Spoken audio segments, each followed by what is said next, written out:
this week show that the Premier met with Mr. Mancha on at least 2 occasions before announcing changes to the Greenbelt, changes that benefited Mr. Mancha. One was a fundraiser for a fellow caucus member, the member from Flamborough-Glanbrook. So, to the Premier, how many other government members have had fundraisers with people who are looking for preferential treatment from this government? Premier.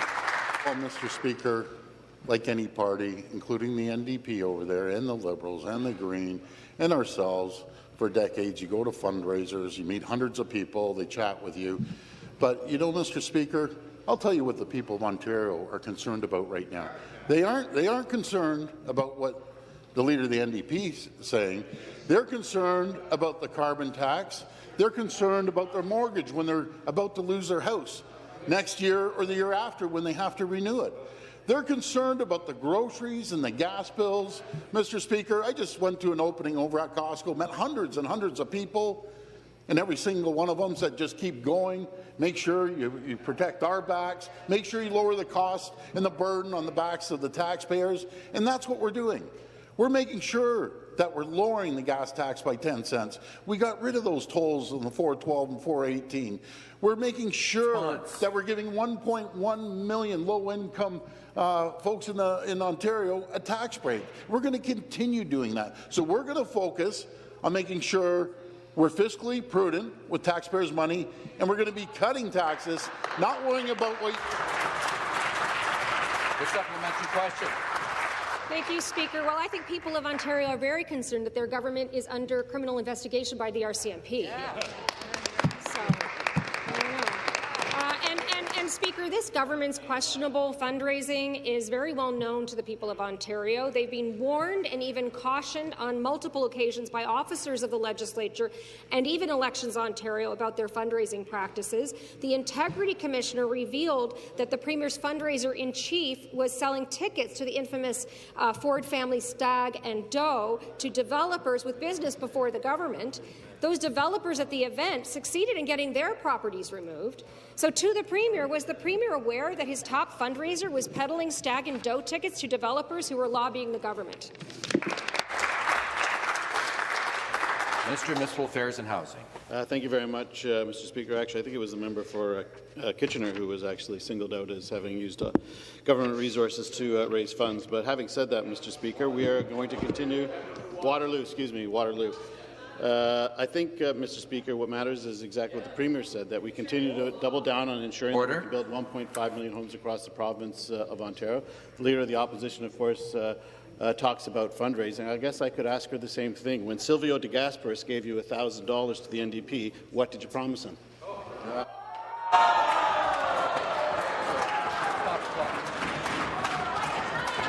Give him a chunk of land. We stopped the clock. Ask the Leader of the Opposition to take her seat. Okay. I believe the standing orders indicate that questions go to the government, not the reverse.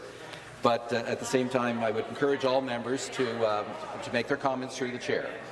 Start the clock. Leader of the Opposition.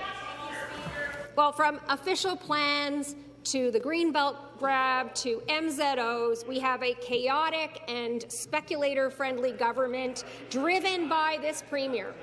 We're hearing of hidden phone records, deleted emails, secret USB keys, brown envelopes, backroom deals, and even cash-for-access events hosted by sketchy speculators.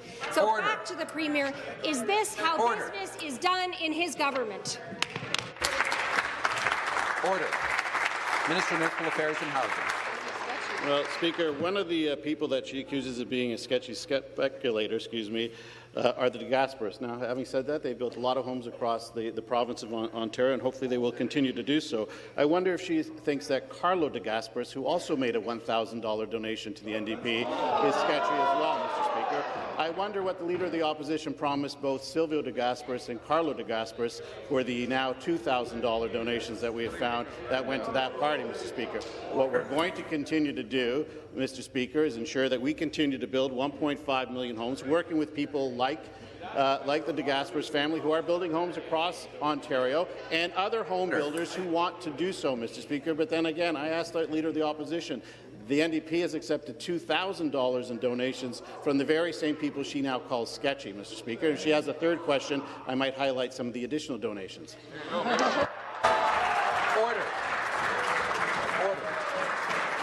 Order. The next question. Once again, the Leader of the Opposition. Just 2 days ago, we asked about 2 noble properties in the Green Belt. Can't hear the Leader of the Opposition, who duly has the floor, has the right to ask her question. And I must hear the member who has the floor. The member for Renfrew, Nipissing, Pembroke will come to order. The member for Kitchener-Conestoga will come to order.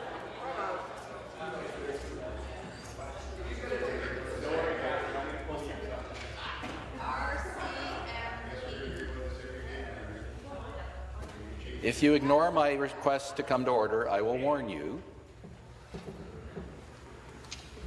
Okay, start the clock. Leader of the Opposition. Thank you, Speaker. Just 2 days ago, we asked about 2 Nobleton properties in the Greenbelt that the Premier's friend Shakir Ramatullah wants to develop. Now, the Minister of Municipal Affairs replied, and he said, quote, "No changes were made to these lands."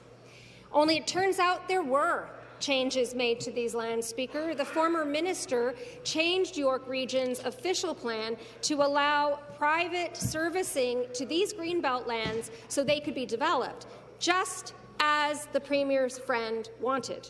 And new evidence shows ministry staff assuring Ryan Amato that that's exactly what the changes to the official plan were for. They say, "It's our understanding of the solution they were seeking." Question. So to the Premier, will his minister correct the record? Minister of Municipal Affairs and Housing. You're right, Mr. Speaker. There were no changes made to that official plan, and the Leader of the Opposition will know that the Greenbelt changes we revoked the Greenbelt changes to the provincial plan, Speaker. That is a bill that is in fact in front of this House and actually collapsed earlier today when the NDP did not want to carry on debate. I will correct my record that it is not just 2 donations from developers that she calls sketchy, Mr. Speaker.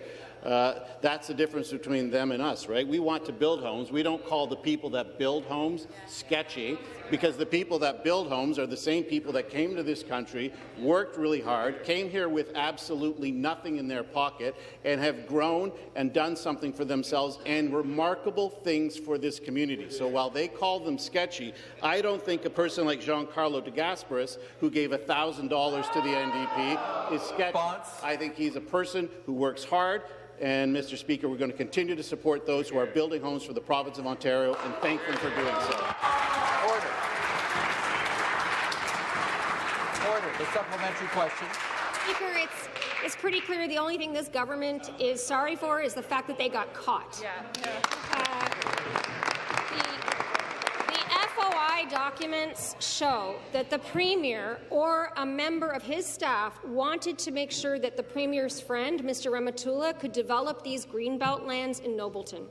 On November 4th, Mr. Amato wrote, and I'm going to quote, "Premier's office has asked me for a picture to make sure it's captured." So back to the Premier. Who in the Premier's office was so interested in these Nobleton Greenbelt lands, and why? Premier. Well, Mr. Speaker, like the minister said, everything was rescinded. So, but what I'm concerned about, how deep they're involved with the public sector unions, like Fred Hahn, that's an anti-Semite, by the way, that's donating money to you. Order. Donating money to you to the maximum amount. What do you owe him? What do you owe Fred Hahn? That's my question. Extra deals? Backroom deals? Giving you more money? You know, but again, I'll tell you one thing. He supports Hamas. You know he does. He said it publicly. He's disgusting as far as I'm concerned. And he's a supporter of your order. Stop the clock.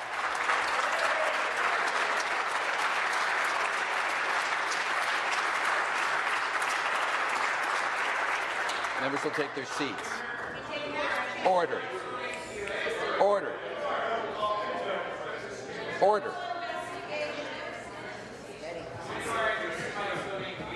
Order. Order. Order.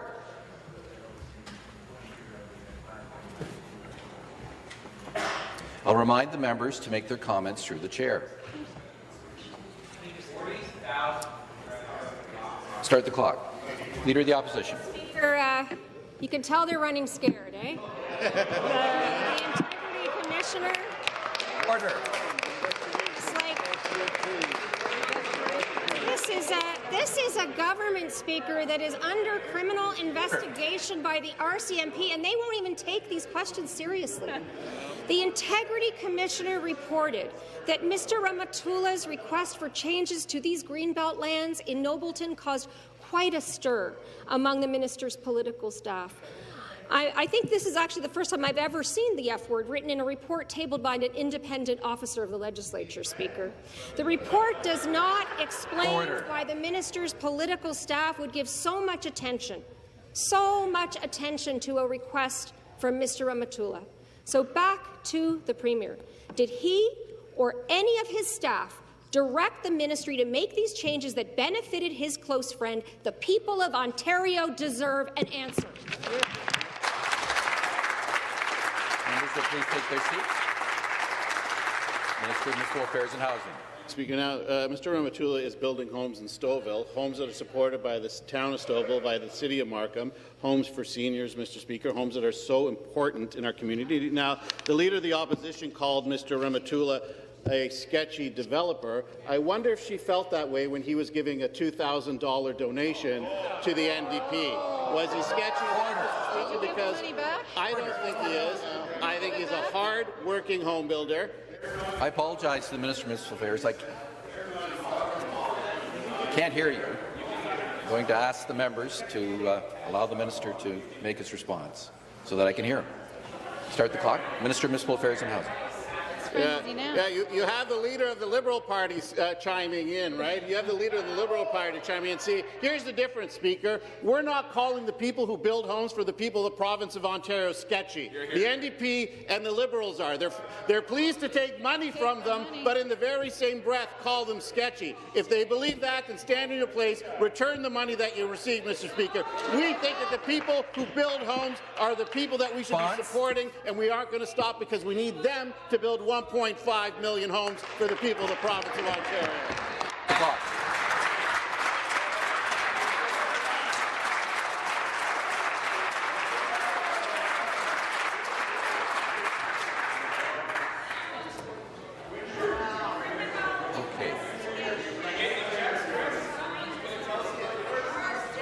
Member for Ottawa South will come to order. The member for Kitchener-Conestoga will come to order.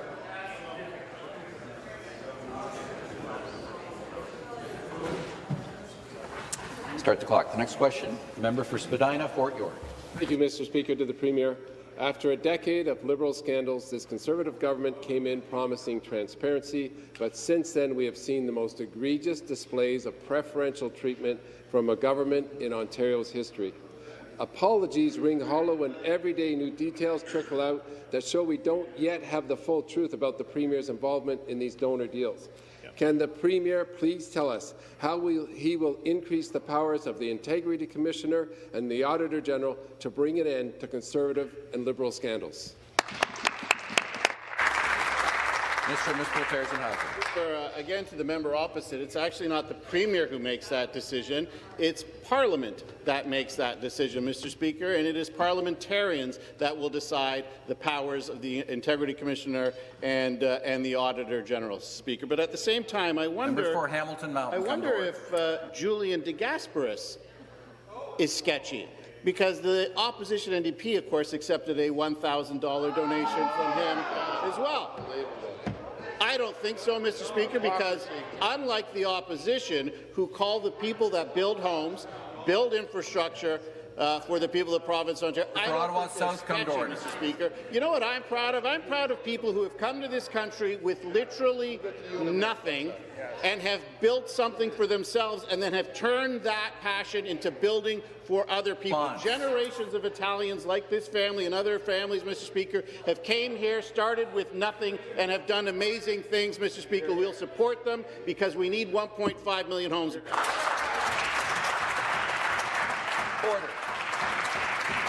The supplementary question. The Premier, the government House Leader says that it's Parliament that decides on the rules for the Integrity Commissioner. This Conservative government already voted down a motion to strengthen the powers of the Integrity Commissioner that the NDP brought forward. This afternoon, the NDP will be tabling a bill that will make some vital reforms to our democratic system. The most important of which will be to finally ban preferential treatment under the Members' Integrity Act. This will mean no more billion-dollar greenbelt grabs for Conservative donors, no more shady bidding processes leading to a 100-year giveaway of public parkland at Ontario Place. This government has to work for everyone, not just the Premier's insider friends. If you agree, will this government support the NDP's motion? Members will please take their seats. Minister of Municipal Affairs and Housing. Motions, Mr. Speaker. That's what the NDP do, right? They bring motions. Well, what this side does is bring bills to the House, and we debate bills that it can actually make change for the people of the province of Ontario. I wonder if his motion will include the unions that support him and that are anti-Semitic. Probably not. They'll continue to take money from those very same unions, Mr. Speaker. I wonder if it will include people like Michael DeGasperis, who also gave $1,000 to the NDP, Mr. Speaker. Now, let's get this straight. The people that they call sketchy, the very same people who probably build the roads or the houses that they're living in and driving in, they're sketchy. You build in Ontario, the NDP think they're sketchy, Mr. Speaker. If you worked hard to build wealth for yourself, they think you're sketchy. If you came here to this province with nothing, Mr. Speaker, and are contributing back to your communities, they think they're sketchy, but they'll hold their hand out, take a check, Mr. Speaker, and then call you sketchy here. Stop the clock.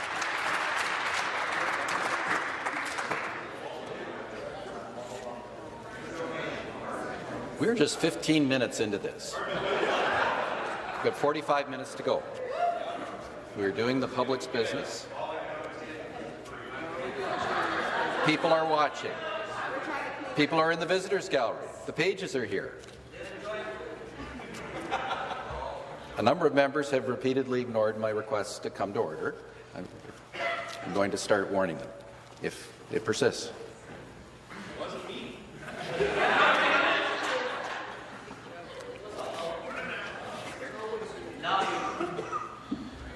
Start the clock. The next question.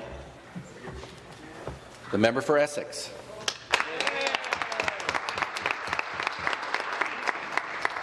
Thank you, Mr. Speaker. Ever since this government was elected, we've been working to make life more affordable for people in Ontario. And to this end, we even fought the carbon tax all the way to the Supreme Court of Canada. Now the federal government has finally admitted that the carbon tax, which we knew all along, hurts people in the province of Ontario. Unfortunately, the federal government has only taken steps to exempt a small number of people in Atlantic Canada from the carbon tax. However, what about us in Ontario? What are we, second-class citizens? I want to ask the Minister of Energy, would he share his views on the federal government's decision to exempt only a small number of people from the carbon tax and not the province of Ontario? Great question. Minister of Energy to reply.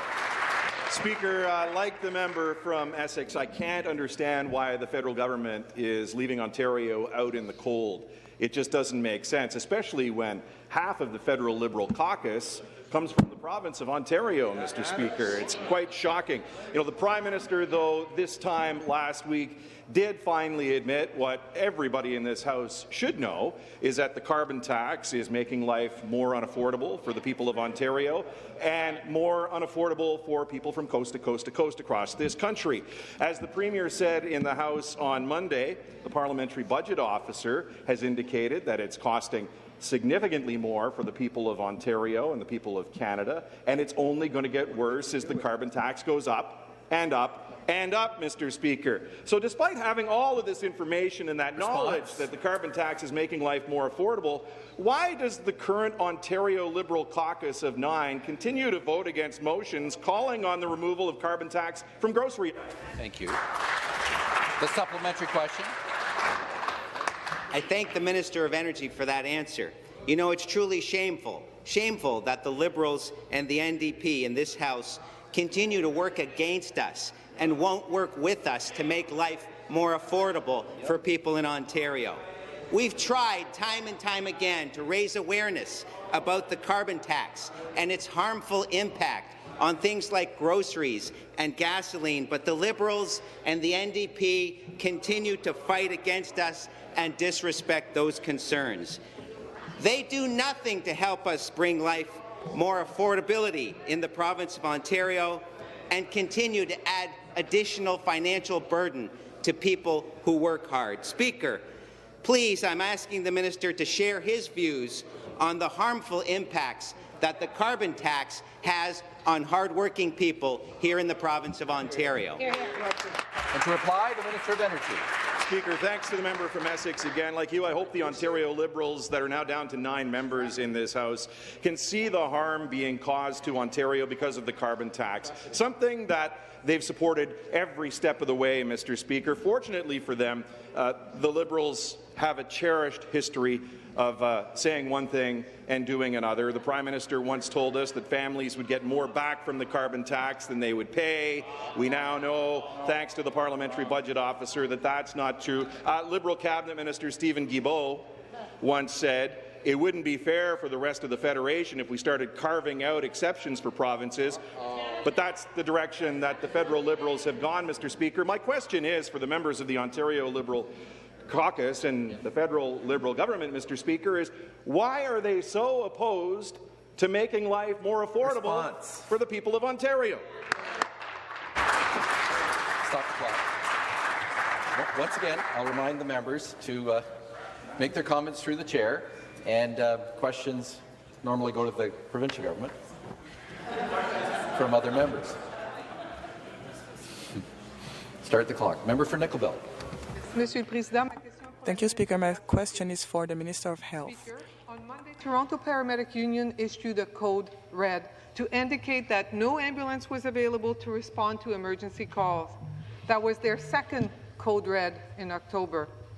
During that period, a 98-year-old woman waited unconscious over 28 minutes for an ambulance to end up being dispatched from Peel. Can the minister tell us if an elderly woman unconscious waiting for 28 minutes for an ambulance is quality care? Deputy Premier, Minister of Health. Thank you, Speaker. And of course, the member opposite knows I cannot speak to specific cases. I was not in the dispatch center, nor was she, and she was not there on the scene. What I will say, and she knows full well, that ambulance dispatch in the province of Ontario is a seamless system, which means wherever you are in the province of Ontario, the closest ambulance to you will assist you. Now, having said that, we have ensured through working directly with our ambulance and paramedic experts to make sure that we have put in additional programs and supports, including, of course, always there as a 50-50 partner with municipalities as they expand their ambulance services, whether that is personnel or, of course, vehicles. Supplementary question. Thank you, Speaker. Yesterday, it was Kitchener-Waterloo facing a paramedic code red when 10 ambulances were waiting at St. Mary's General Hospital in Kitchener to offload their patients. Speaker, some patients had to wait up to 8 hours for an ambulance from a surrounding region to come and help. Minister, is this the level of care that the good people in Waterloo can expect from Doug Ford's Ontario?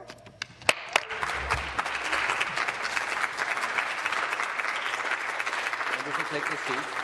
Once again, remind members to refer to each other either by their riding name or their ministerial title as applicable.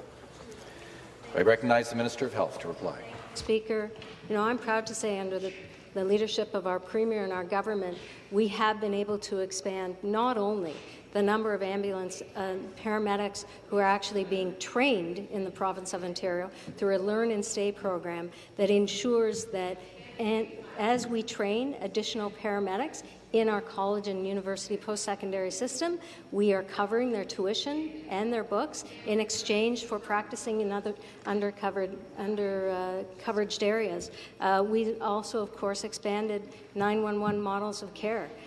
This actually ensures that that paramedic can make an assessment, work with the patient, and make sure that they have options other than the emergency department. Look, I know that the NDP have categorically stated they don't want to see any change in our healthcare system, but the truth is we are making changes that are impacting people's lives and making sure that services are available closer to home. Order. The next question, the member for Brantford-Brant. Thank you, Speaker.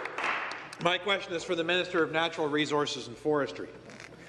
The Independent Liberals, the opposition NDP members in this House support increasing the federally imposed carbon tax.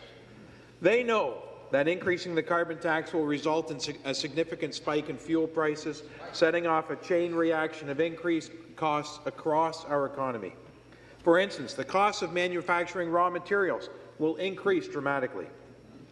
Businesses, particularly those in rural, remote, and northern communities, are already struggling to keep prices affordable for their customers.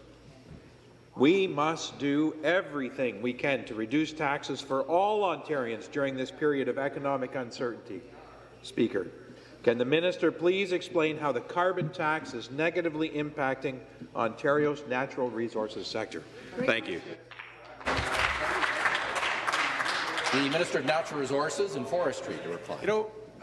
Speaker, yesterday I had a chance to talk about how negative the carbon tax was on the forestry sector and how the cost of the carbon tax is now getting built into every home in Ontario. That means every bolt, screw, 2x4, fence board, it's got carbon tax in it. And that's, it doesn't need to be that way. It can be a lot simpler than this. Our Premier and our Finance Minister showed the way again this week of how easy it is to reduce taxes and reduce that burden. So the federal government needs to step up and do the same thing. We heard yesterday from the OFIA, our Forestry Industry Association, how damaging the carbon tax was for them. Here's what they had to say about the fuel cut. This has a significant impact on small businesses and their employees operating in northern, rural, and Indigenous communities in Ontario. It's easy. It's easy to do it. And our friends across the way here, Mr. Speaker, they can pick up the phone, they can send an email. Maybe they got some carrier pick. Order. Minister will take his seat. Remind the members when the Speaker stands. You sit. Supplementary question. Thank you, Speaker. The carbon tax raises the price of everything. I simply cannot understand why the opposition would support such a regressive carbon tax that makes building anything so much more expensive.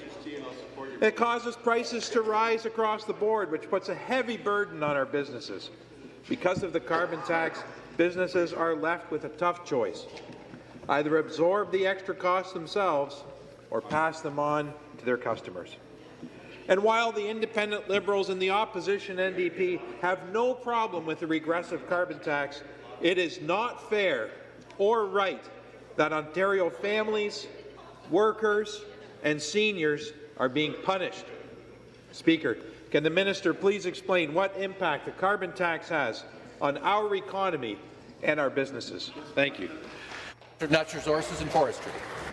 Thank you very much, Speaker. Yesterday the other thing I spoke about was the aggregate sector and how every time we load up a truck with aggregates and take it to a project, there's carbon tax embedded in that load of aggregates. And this has got to stop, Mr. Speaker. Let's think about how many loads of aggregates go into projects. For 1 kilometre of subway building, 4,500 loads. To build a hospital, 3,700 loads of aggregates. I left off the great Minister of Education and the schools that he wants to build in Ontario yesterday. What's in those now? Carbon tax. We could do more if we had more here in Ontario, but the federal Liberal government insists on charging a carbon tax on every single thing we do. It's insidious, but it has to stop. We are doing such a great job in building Ontario. Municipalities are impacted as well, by the way, in the work that they do. This tax is easy to stop. It just takes a phone call from our friends here in Ontario. Let's scrap the tax, get it done, help Ontario. Thank you. The next question, the member for St. Catharines. Thank you, Speaker, and good morning. My question's to the Minister. Raised by veterans organizations and residents alike, there's a gap in how the Ministry of Transportation honours our veterans. The exclusion of RVs and green electrical vehicles from the Veterans License Plate Program. Today, I will be tabling a clear solution. Expand the program to all vehicles. Our veterans' service is invaluable,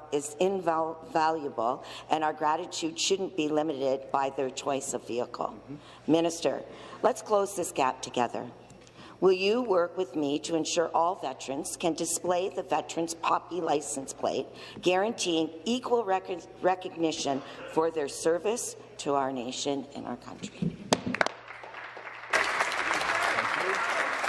To reply, the Minister of Transportation. Thank you very much, Mr. Speaker. Absolutely, I'll work with the member. As the member from Aurora Oak Ridges Moraine has had this conversation with me earlier a couple of weeks ago as well, I'm committed to working with all members of this House to ensure that is something that we can work towards. It is of utmost importance to myself, and thank you for raising it, but also to my colleague as well, who has been working with me on this for the past couple of weeks as well. Thank you. Supplementary question, the member for Ottawa Centre. On that side today. Restart the clock. Member for Ottawa Centre. Well, thank you, Speaker. Back to the Minister. It's nice to hear good news in this House, I have to admit, because Sam Ludmer, a veteran who's watching, hi Sam, back home in Ottawa Centre, was the first person who raised this matter with me. He's frustrated that as he has made the shift to an electric vehicle, he can't display his pride in being a veteran on its license plate. So, Minister, good to hear that we've got an opportunity to work together on this. And Sam, I want to thank you for taking the time to push politicians to do the right thing, because look what you just did. You've created unanimity in this place. So can we get, once more for the record, Minister, a commitment in this House, as Remembrance Week approaches, to work with the opposition, to do the right thing, and make all vehicle license plates available to be proudly displayed with veterans' license plates. Today. Once again, members may take their seats. My members to make their comments through the chair. To reply, the Minister of Children, Community and Social Services. Thank you very much, Speaker, and I thank my colleague from Ottawa Centre as well as St. Catharines for their question and for bringing this important point and question to the Minister of Transportation. I want to thank the Minister of Transportation for meeting with me earlier to hear my suggestion on this. And to the member to St. Catharines, as the Premier said, I want to thank you very much to you and Jonathan. Please convey our gratitude for the service that he's providing to us. Mr. Speaker, every man and woman in uniform sacrificed today, past and present, has and continues to sacrifice for us, Mr. Speaker. We will not forget them, which is why we expanded the Soldiers' Aid Commission by 600% to $1.55 million to include past and present those who serviced and continue to serve our country, Mr. Speaker, which is why we removed the property tax for all Legion House. Mr. Speaker, those that have served us under the leadership of Premier Ford and our government will not be forgotten. We will continue to have their backs today and in the future. The next question, the member for Ottawa Vanier. Thank you, Mr. Speaker, and this question is for the Minister of Health. A good portion of the most vulnerable residents in Ottawa live in my riding, especially in the Vanier and Overbrook neighbourhood. But access to primary health care is cruelly lacking. The good news is that there are solutions. A group of nurse practitioners has submitted an efficient plan for a nurse practitioner-led clinic that would provide primary care to 10,000 residents. In order to make this a reality, however, they need this government to do their part and provide the necessary funding.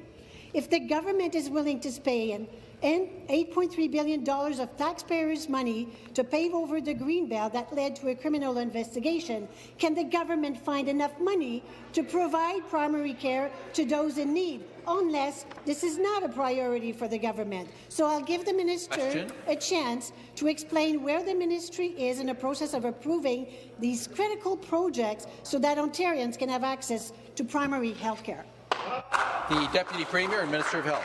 Okay, in the member's own question, she talks about how we have in fact made an investment. We have asked for expression of interest. We have had literally hundreds of applications come in. We are making those assessments. So at one hand, she acknowledges that through our Your Health plan, we've made an investment and a commitment to expand primary care across Ontario, and yet now she's suggesting that we are not doing that. Which is it?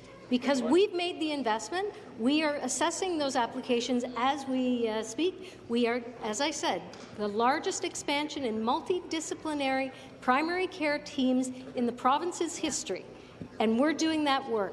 Were you there? Were you supporting it when we put that in our Your Health plan and in the budget? The short answer is no. No. Again, I remind the members to make their comments through the chair. The supplementary question. Mr. Speaker, the need for primary care in my riding of Ottawa-Vanier is huge. It's a huge priority, and it's been the #1 issue ever since I was elected.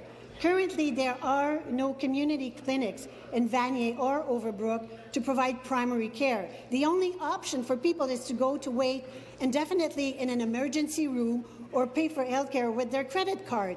When the Ministry of Health put out a call for proposals, people started to hope, and several groups submitted proposals to create clinics to provide much-needed access to care. However, it's been months and months of waiting, and none of them have yet been approved. In the meantime, the situation keeps getting worse.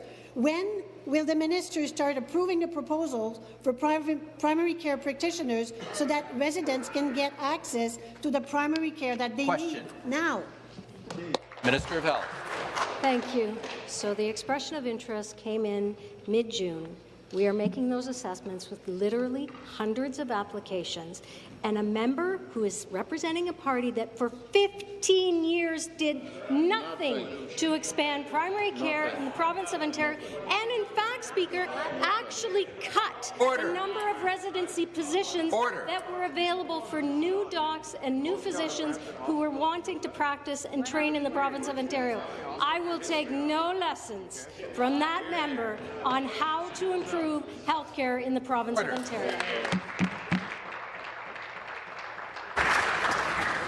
Thank you. The next question, the member for Carleton. Thank you, Mr. Speaker. Mr. Speaker, my question is for the Minister of Energy. The carbon tax is hurting our farmers, hurting our families, and hurting our businesses. Unlike the independent Liberal members and opposition NDP, our government has always known that the carbon tax drives up energy prices across the province. That is why it is unfair that the federal government is choosing to exempt certain parts of the country from the carbon tax while punishing others. During this time of economic uncertainty, Ontarians deserve respect and fairness when it comes to affordability. Speaker, can the minister please explain why the federal government is only taking action to help a small number of Canadians regarding the carbon tax exemption and ignoring Ontario? Minister of Energy. Speaker, to the member from Carleton, it's pretty obvious the federal Liberals have looked at the polls and they didn't like what they saw, and that's why they acted, Mr. Speaker, after years of saying that it would return more in benefit to those across the country. They're now realizing that that's simply not the case, that the carbon tax is driving up the price of everything, as the member mentioned. But to exclude only home heating oil, which affects a vast majority of residents in Atlantic Canada and only 2.5% of those who use home heating fuel in Ontario, Mr. Speaker, while ignoring the 70% who use natural gas or propane, Mr. Speaker, is just unforgivable. It's an open admission. It's an open admission, first of all, that the federal government wasn't telling us the whole cold truth for years. And for all those years, our government's been standing up time and time again, fighting the federal carbon tax, Mr. Speaker, all the way to the Supreme Court of Canada. We've been making life more affordable for the people of Ontario by driving down heating costs, by driving down the price of gasoline, by making electricity more affordable, Mr. Speaker. When will the party stand with us? The supplementary question. Thank you, Speaker, and thank you, Minister, for that answer. The people of Ontario deserve to have their concerns about the harmful impact of the carbon tax heard and raised. And as you've said, our government has known for years that the carbon tax was raising the cost of everything.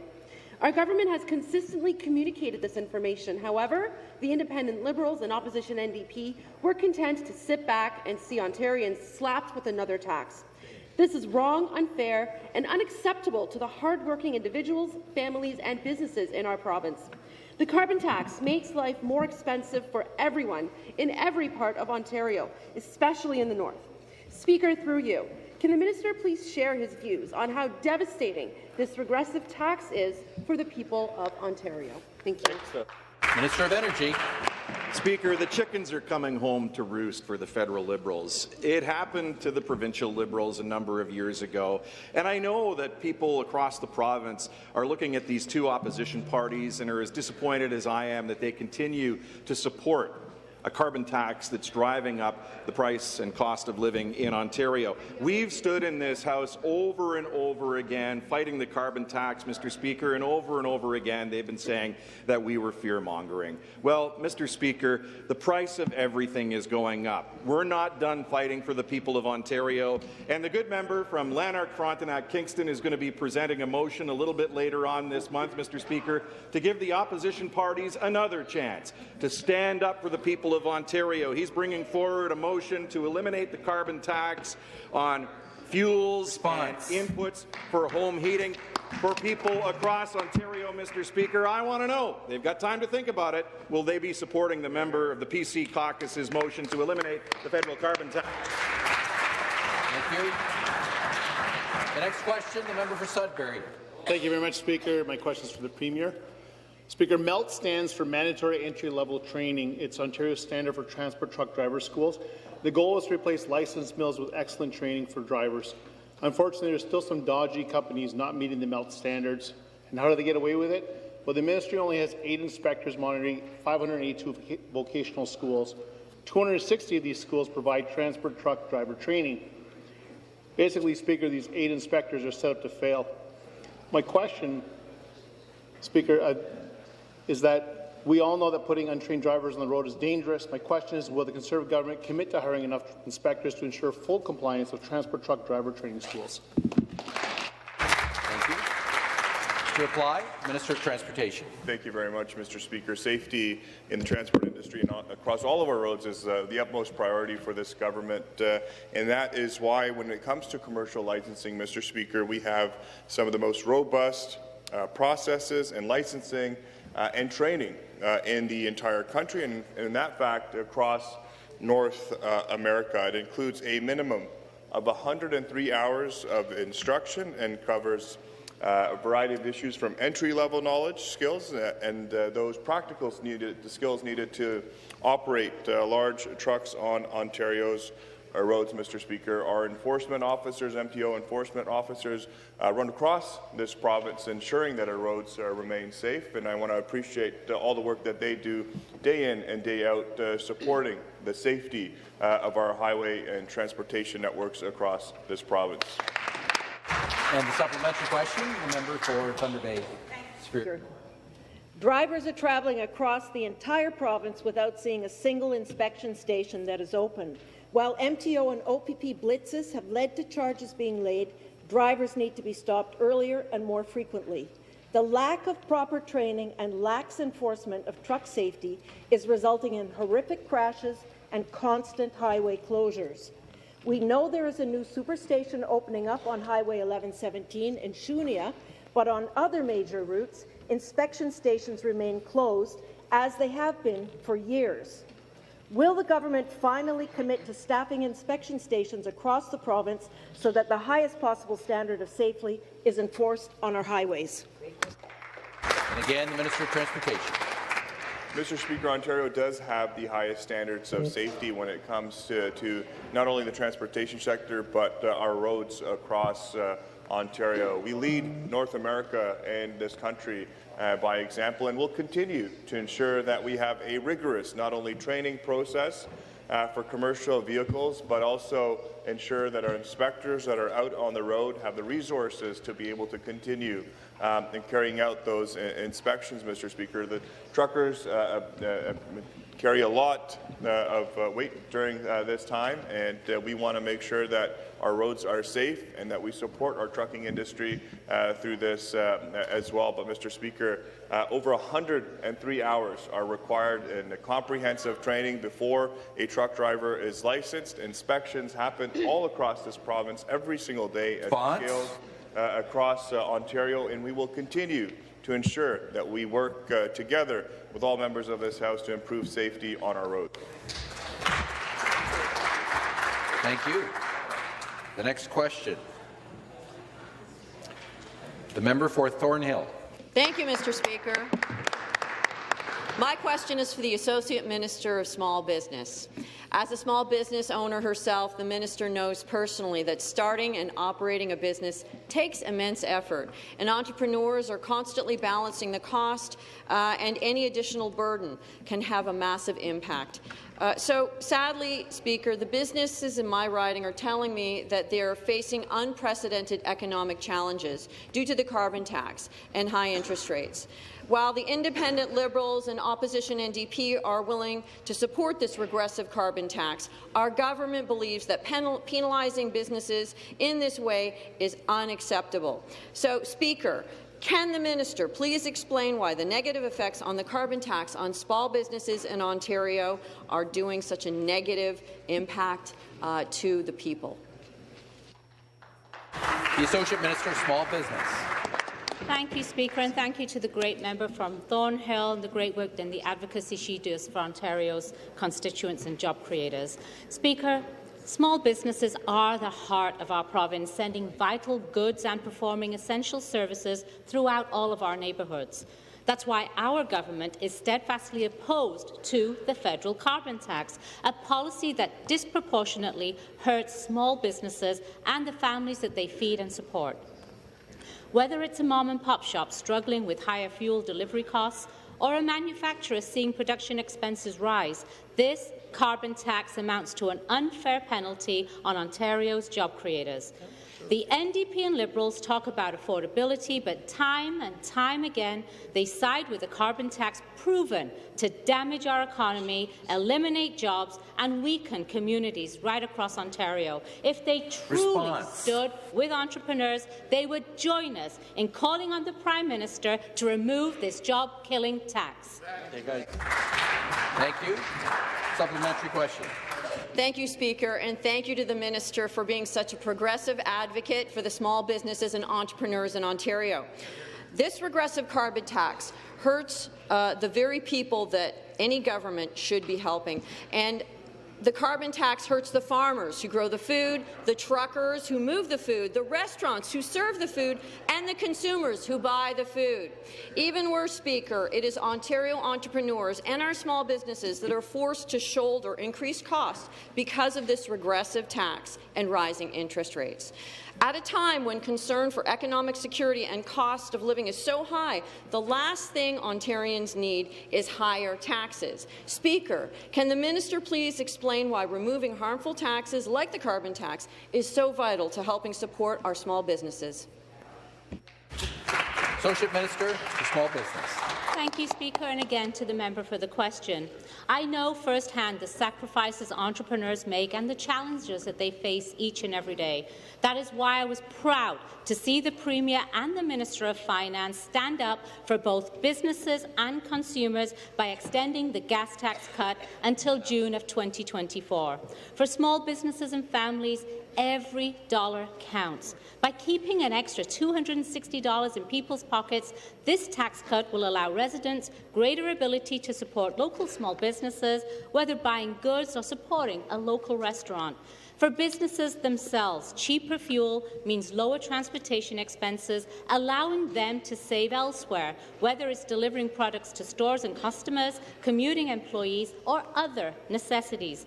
Speaker, small businesses, including businesses in all of their ridings, shouldn't be paying Ottawa more just to get less. We call on the NDP and Liberals to join us and tell the federal counterparts that hard-working Ontarians desperately need money more now in their pockets. Axe the tax now. Thank you. The next question, the member for Hamilton Mountain. Thank you, Speaker. My question is to the Premier. Residents of Flamborough-Glanbrook are calling on the government to shut down the Stony Creek dump. The industrial dump has wreaked havoc on their neighbourhood. The lingering stink has caused health issues, ruined outdoor play, and forced residents to keep their windows closed. A local mom wants the Premier to know her kids cannot play outside because the putrid smell is so awful. And now a plan for a much-needed elementary school is paused. Residents have had enough. They feel they've been misled by developers while purchasing million-dollar homes. GFL is a lucrative business who have moved their own business offices off-site. When will the Premier look out for this thriving community and shut down the dump? To reply, the Minister of the Environment, Conservation and Parks. Thank you, Speaker. And certainly I share the concern of those families, and my heart does go on to them. I know they haven't been able to have a summer like many other families have had because of this issue. And as soon as I learned about the issue from the member of Flamborough-Glanbrook has had huge leadership on this front. We've been talking to GFL almost every day on this issue, talking with officials on the ground to take action to ensure that this issue is resolved. And I will say that the Premier is very much has his attention on this file as well. I've spoken to the Mayor of Hamilton, and let's be clear, Speaker, we want to get to the bottom of this issue and ensure that we're taking every action necessary. An order has been issued for this landfill to take serious action, to take swift action to resolve the matter. I'm happy to share a copy of the order with the member opposite. Supplementary question, the member for Hamilton West, Ancaster Dundas. Thank you very much. The Ministry of Environment approved the expansion of the landfill in 2019 against the wishes of the community and the city, who voted against the expansion. And at that time, the ministry said the environmental impacts would be appropriately managed. So quite obviously, this dump is not being properly managed. Now the ministry says the foul odour residents are experiencing is unacceptable. They've received over 900 complaints in 6 months. The city is exasperated and has called for a veto on any future expansions. One area councillor said if the landfill odours can't be contained, the dump must be closed, and that's what the residents are asking for. So, Premier, why do the profits of a private conglomerate like GFL matter more than the health and well-being of Stony Creek residents? The Minister of the Environment, Conservation and Parks.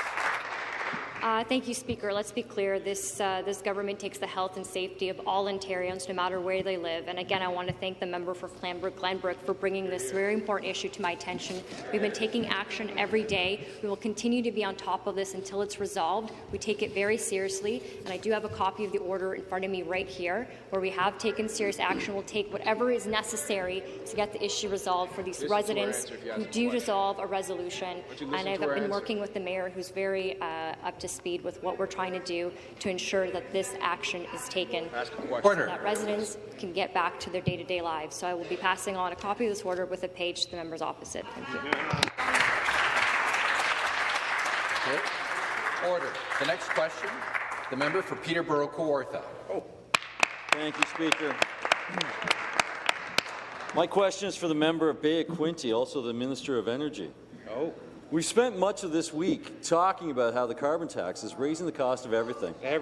In fact, my father, who lives in the Bay of Quinte riding, called me and said that he'd heard that the Bank of Canada and the federal government have now acknowledged that what we've been saying for years, the carbon tax is harmful to the people of Ontario. In response, for my father, that's what our government has been working diligently to find practical solutions to make Ontario's electric grid not just more affordable, but also cleaner and more reliable. Speaker, can the minister please share information so that my father knows about what actions our government is taking to reduce energy and reduce costs for everyone in Ontario? Minister of Energy. All right, so this one's for Ron this morning down in Prince Edward County. Listen, I'm pleased to talk about all of the initiatives that our government has undertaken, not only to make life more affordable, but also to drive down emissions across our province, Mr. Speaker. You don't have to do what the Liberals did and are doing and making life more affordable to drive down emissions, Mr. Speaker. We've introduced a clean home heating initiative, which makes hybrid heat pumps available to natural gas customers in various locations across the province, Mr. Speaker, something we think the federal Liberals should support us on as well. We've introduced the ultra-low overnight rate, Mr. Speaker, for those who have and are considering buying an electric vehicle so they can charge at off-peak times in the overnight period, saving themselves money. We've introduced the green button standard right across the province at local distribution companies, giving customers the opportunity to reduce their bills by having the data they need by up to 18%, Mr. Speaker. What else have we done? We've reduced the electricity rate through the Ontario electricity rebate for customers between 15% and 17%, and of course, taking 10 cents off a litre at the gas pumps too, Mr. Speaker. A supplementary question. Thank you, Mr. Speaker, and I want to thank the minister for that. My father is going to thank him as well when he sees him. It's great to see that there are better ways to fight climate change while ensuring that all household budgets are also respected. That's right. It seems obvious that the federal carbon tax was always short-sighted and simply was wrong. Our government knows that making life more affordable needs to be a top priority, but that doesn't mean we can't also reduce emissions at the same time. These initiatives prove that it's possible to oppose a carbon tax while continuing to fight climate change. Taking money out of your pocket doesn't fight climate change. Ontario deserves both a healthy environment and a healthy economy. Speaker, can the minister please speak to the benefits of implementing energy solutions that help reduce costs for Ontario taxpayers? Minister of Energy. Thanks to the member opposite for the question. The rationale behind the federal carbon tax was really to make life more expensive for those who use fossil fuels, Mr. Speaker, so therefore it's driving up the cost of everything. But we've taken substantive actions here in the province to make sure that we're reducing emissions and making life more affordable at the same time. You know, it's a bit like Groundhog Day, listening to the member from Ottawa South talking about, you know, the things that we can do to reduce the cost of living when he votes against every single thing that we bring forward. The member from Ottawa South was a part of the caucus that introduced the Green Energy Act, one of the most harmful pieces of legislation in this province's history, Mr. Speaker. Their energy minister told us at the time it was going to cost $1 more a month on electricity bills, Mr. Speaker. We know that that drove people into energy poverty from every part of our province, Mr. Speaker, and reduced his caucus to a minivan caucus, Mr. Speaker. Order. The next question, the member for Toronto St. Paul's. Thank you, Speaker. My question is to the Premier. Sault Ste. Marie declared gender-based violence as an epidemic, adding to more than 63 municipalities across Ontario which have formally declared this truth. To date, 2023 has seen more than 50 femicides, Speaker, more than one per week, all while this Conservative government continually fails to mobilize the resources, from affordable housing to pay equity to community crisis and response funding, needed to reverse this tragic course that Ontario is on. My question is back to the Premier. Will he take the first step to ending gender-based violence by declaring it as an epidemic, one requiring real action from this Conservative government. Thank you, Speaker. To reply, the Solicitor General. Well, thank you, Mr. Speaker, and I want to thank the member opposite. Let me be clear. There is no excuse for violent crimes. There is no excuse for intimate partner violence. And we take this matter very, very seriously. And as I said prior, we are engaging all partners to act, and we're doing so with a very broad lens. And that's why, Mr. Speaker, we have invested over $55 million in various grants, including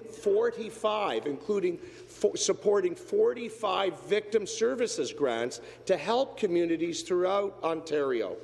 Mr. Speaker, we will also hold offenders accountable.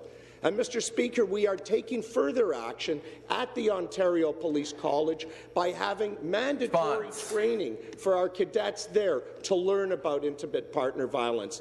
In the end of the day, IPV is completely unacceptable. The supplementary question, the member for Toronto Centre. Thank you, Speaker. Councillor Angela Caputo, who moved the unanimously adopted Sault Ste. Marie motion, has a message for this House after the recent and heartbreaking mass murder-suicide. I ask Premier Ford to reconsider the stance of his government. Angie Sweetney deserved better. These 3 innocent children deserved better. Women in this province deserve better. Speaker, on Monday we were shocked, absolutely shocked, to hear the Solicitor General dismiss the top recommendation from the Renfrew inquest as an empty gesture of symbolism. My question to the Premier is, will he join the 63 municipalities who've already adopted similar motions by substantially declaring intimate partner violence an epidemic and committing the necessary resources to keep women and children safe in Ontario? Members will take their seats. Solicitor General. Well, thank you, Mr. Speaker. It's not exactly what I said.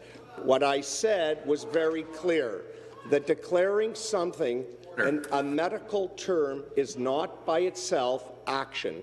And that's why our government takes it very seriously. And our thoughts are with the families in Sault Ste. Marie for this heinous crime that was committed on them. It is undeniably tragic. But, Mr. Speaker, $55 million are being invested in programs that will have tangible benefits. Mr. Speaker, training at the Ontario Police College will have tangible benefits. Supporting 45 projects through victim services grants will have tangible benefits. Holding the people to account will. Monsieur le Président, Mr. Speaker, everybody has the right to feel safe in their community. Mr. Speaker, for me, there is nothing more important than the safety of our province. Thank you. The next question, the member for Brantford-Brant. Thank you, Speaker. My question is for the Minister of Finance. Great, Minister. A month ago, the Bank of Canada reported that the federal carbon tax was responsible for a mere 0.15% increase in inflation. Researchers sought an explanation, only to discover that these calculations were not accurate. Now the figures have changed.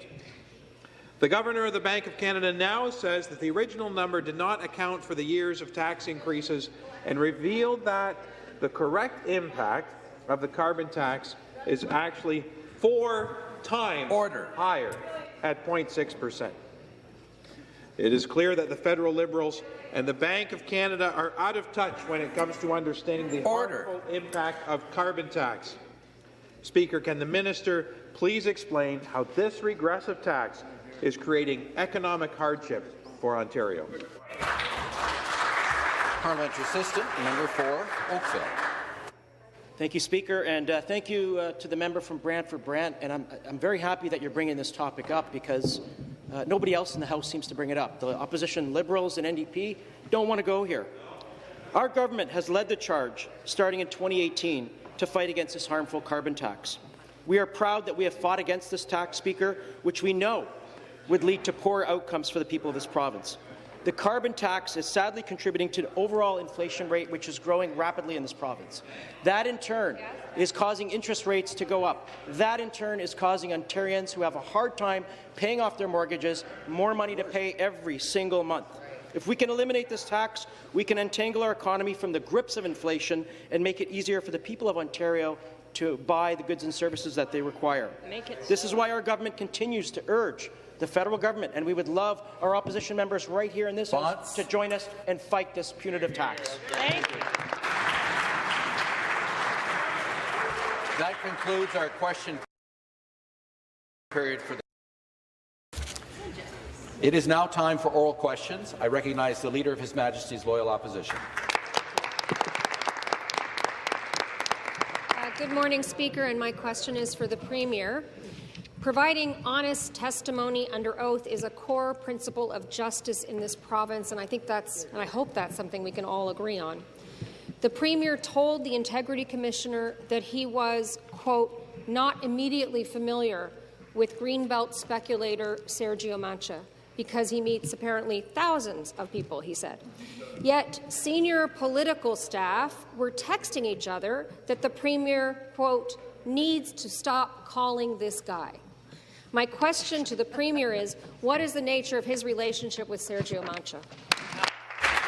And to reply, the Minister of Municipal Affairs and Housing.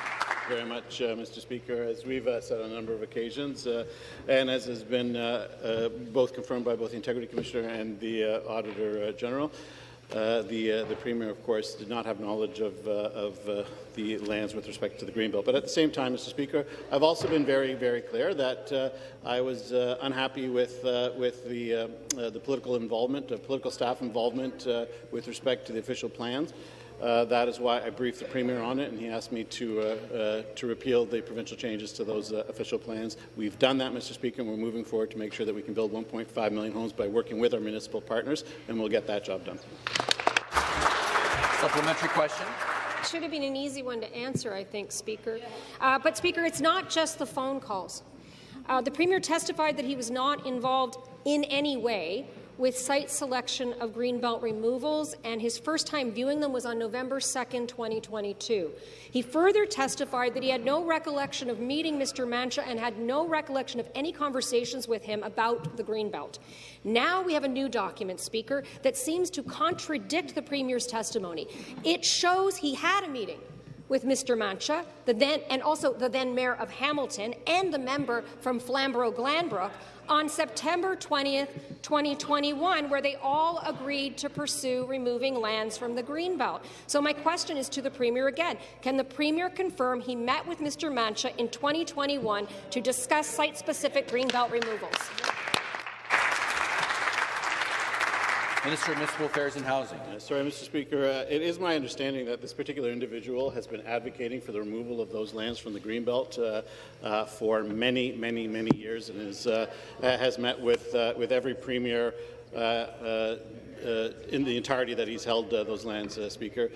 We made the decision. We made a decision with respect to the Greenbelt that was not accepted by the people of the province of Ontario. That is why we reversed that decision. At the same time, after reviewing the changes to the official plans that were made by the province, the decision was made that there was too much involvement from political staff in that, and that's why after I was given the opportunity to brief the Premier on that, he asked me to repeal the provincial changes. We're doing that at the same time, Speaker. Our municipalities will have the opportunity to provide additional comment over the next 45 days to some of the changes that they would like to see in those original official plans that they had provided some years ago. We will move forward. We've continued to ensure that we can meet our goal of building 1.5 million homes for the people of the province of Ontario. Final supplementary. Speaker, I'm sorry to say it, but it only gets worse. The Premier says he doesn't remember Mr. Mancha. Remember, we just reviewed that. But Mr. Mancha hosted an intimate $1,200 a ticket fundraiser for the Conservative Party at his home, also on September 20th, 2021, and the Premier was there. New reporting indicates that the promise to remove Mr. Mancha's land from the Greenbelt happened at that very fundraiser. So to the Premier, does the Premier remember Mr. Mancha now? Did he provide assurances he would remove Greenbelt lands at a private fundraiser for the Conservative Party?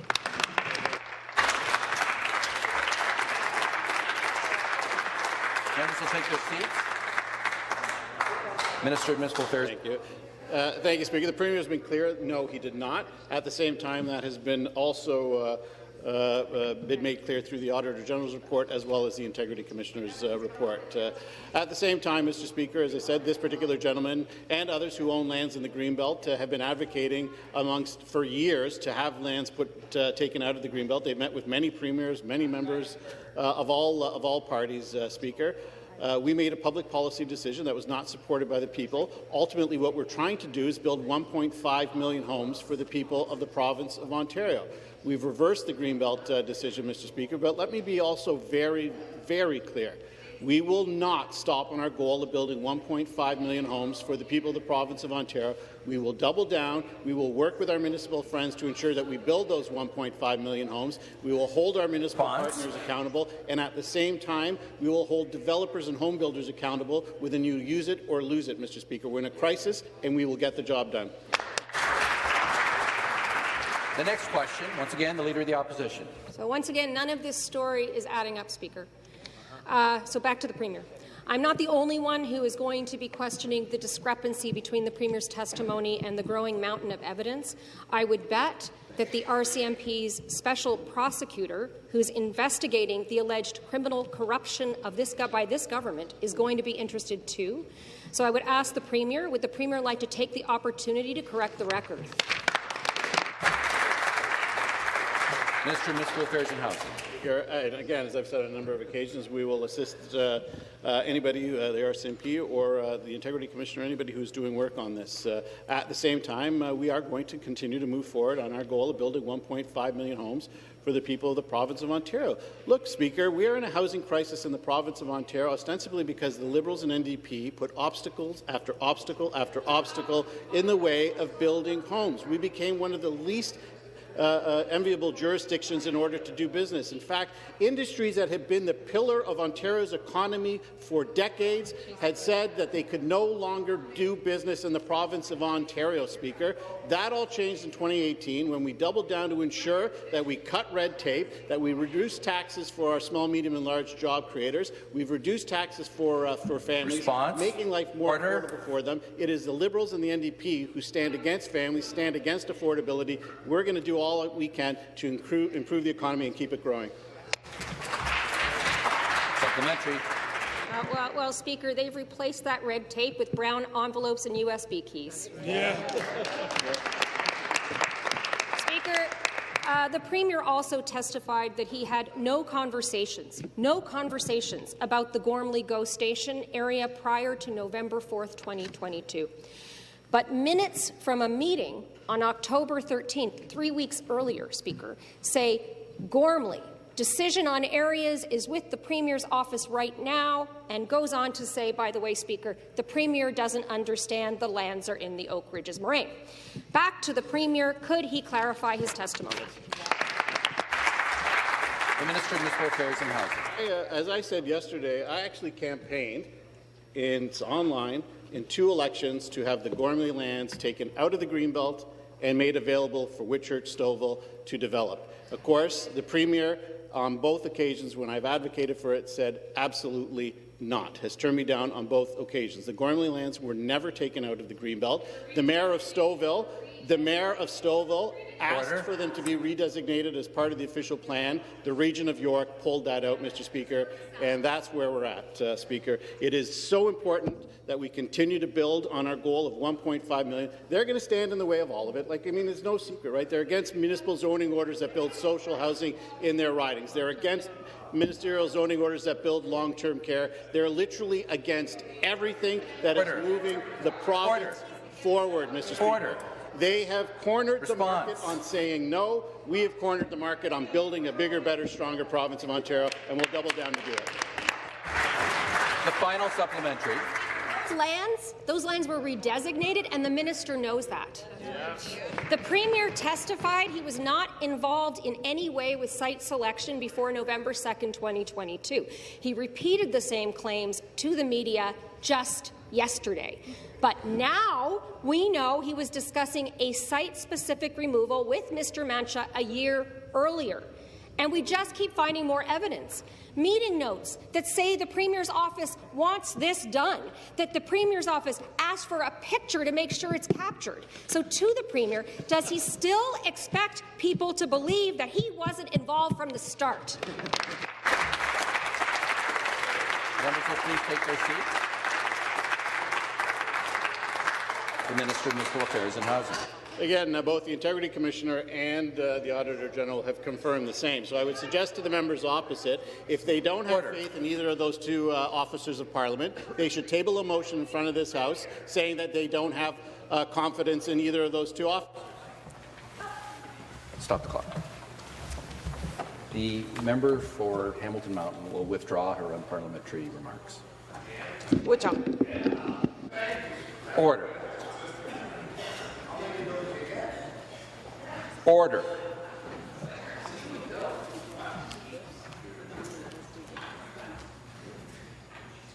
Restart the clock. The Minister of Municipal Affairs and Housing has the floor. I'll conclude by saying this. Today I was joined by the Minister of Finance in Toronto, where we announced that the province of Ontario will be eliminating the HST, so 13% tax on purpose-built rentals. And you know what they're doing there, Mr. Speaker?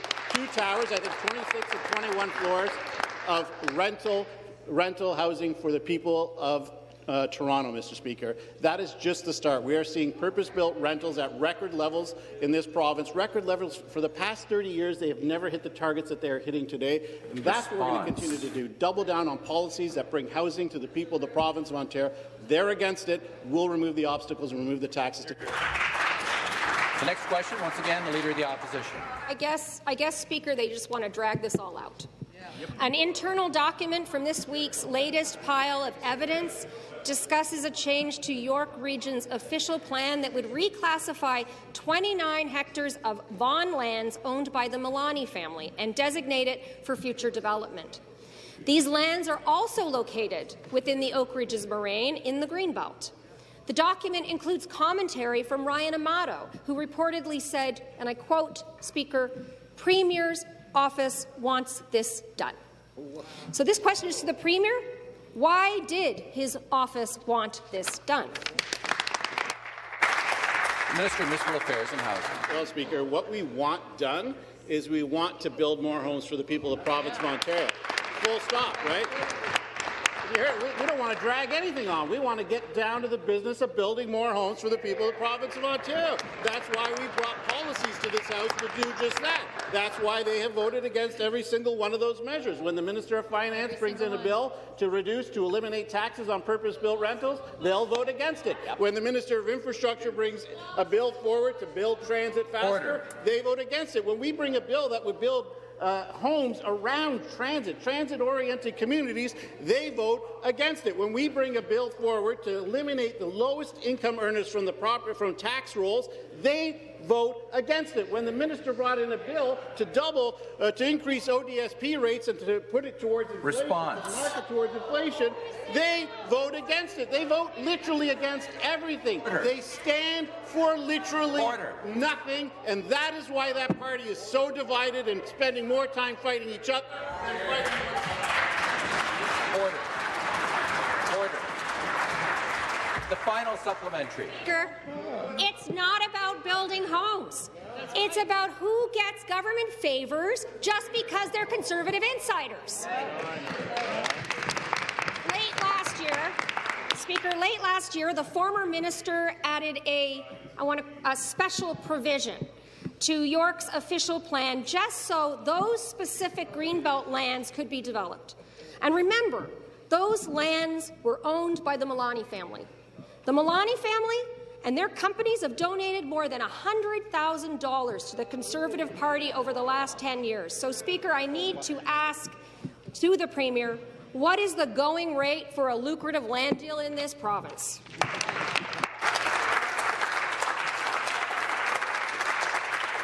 Members will take their seats.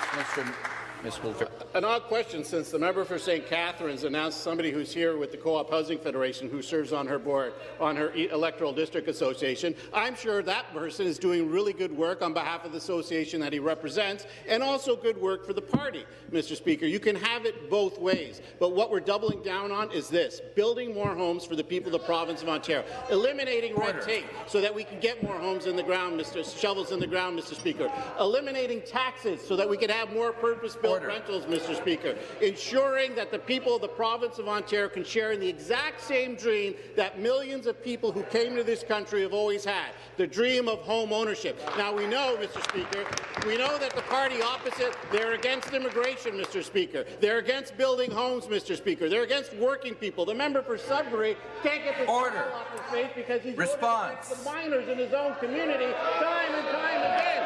So if it was up to them, our economy would sink, there would be no homes built, Mr. Speaker, and the people would only rely on government. We want the people to rely on themselves. Order. The next question. The member for Brantford-Brant. Thank you, Speaker. My question is for the Minister of Energy. The carbon tax is driving up the cost of utilities as it is driving up the cost of everything. People across our province are struggling, and life is more unaffordable today because of the imposition of the federal carbon tax. Sadly, many individuals and families are worried about how to pay for home heating and are forced to make difficult decisions. Come to order. Businesses and organizations are also feeling the same pressure from the carbon tax. They worry about their financial future and the ability to continue to provide goods and services to the people in their communities. Speaker, can the minister please explain the financial impact the carbon tax increases are having on the people of Ontario? Thank you. To reply, the Minister of Energy. Thanks, Speaker. I think the one thing we can agree on is that there's an affordability crisis across Canada right now, and it's because of the carbon tax. And what did the federal Liberal government do last week? They carved out their staple policy, the carbon tax, but only in Atlantic Canada, Mr. Speaker, off home heating oil, which affects 2.5% of Ontario residents, Mr. Speaker. Over 70% are using natural gas. The carbon tax is adding $300 on a natural gas bill. It's adding $250 on propane users' bills across the province, Mr. Speaker. We've been doing everything we can on this side of the House, Mr. Speaker, to make sure that life is more affordable. Just yesterday, the Minister of Finance and the Premier announcing that we are extending the gasoline rebate to 10 cents a litre until mid-next year, Mr. Speaker. While we're doing that, the feds are continuing to drive up the cost of gasoline by 14 cents a litre this year with the carbon tax and plans to triple it over the next number of years. We're working closely with the federal government, Mr. Speaker. Let us help you get this right. Reduce the carbon tax, Mr. Speaker. Thank you.